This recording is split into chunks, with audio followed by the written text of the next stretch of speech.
Experiencing the death of your ego can be brutal.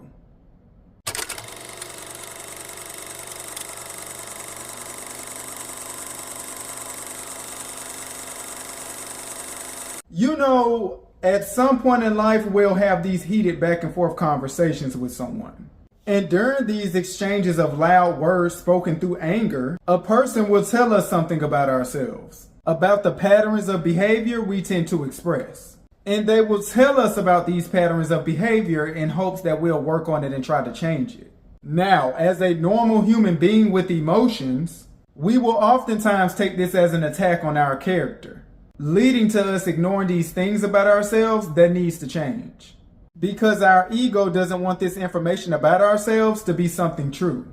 Because let's be completely honest, the ego can oftentimes make us feel like we're not the problem. And nothing about us needs to be changed or worked on. Yes, we tend to think that everyone around us is the problem, because that way of thinking doesn't bruise the ego. The ego has us thinking, I'm not the problem. You all are the problem. You all just need to conform to my personality and who I am as a person.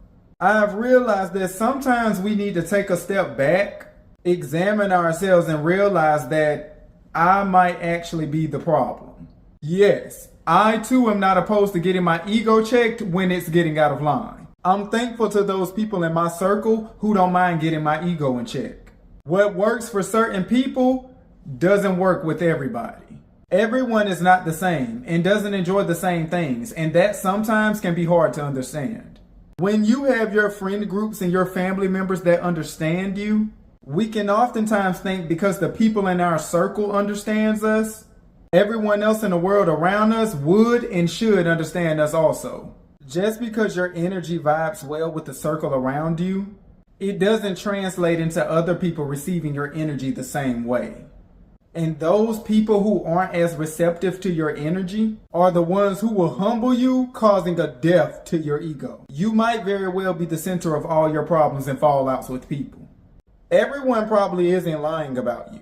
If you keep finding yourself in the same situation with the same outcome when it comes to people, at some point you need to take a step back, evaluate yourself, and figure out if you might actually be the problem. Because we can sometimes operate from a place of our ego and not even realize that that's what we're doing. Being in defense mode is what clouds the critique from others.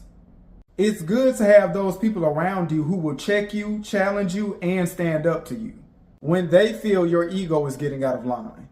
You have to understand that everyone is not going to be the same, my love. No one has to adjust themselves to fit your personality.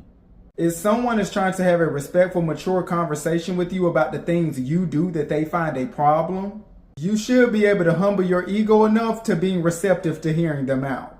Now, I am not talking about someone who you know good and well is just being a hater by calling you ugly when everyone compliments you on your looks, or saying you have no style when everyone is complimenting you on your choice of outfit, or saying you're not talented enough to accomplish a certain dream that you want to achieve. We all know a bitter hater when we hear one. But you have to realize that in your life, you're going to have people that are like-minded as you, and you will have those people who have an opposite outlook on life as you.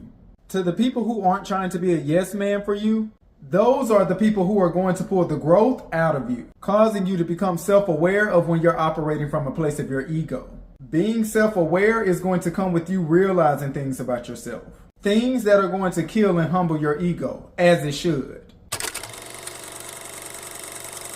But to you watching this video, I want to say, you have to get out of survival mode and realize that everyone is not out to get you. And everything is not an attack on your character. Are you an amazing person? Yes, you are.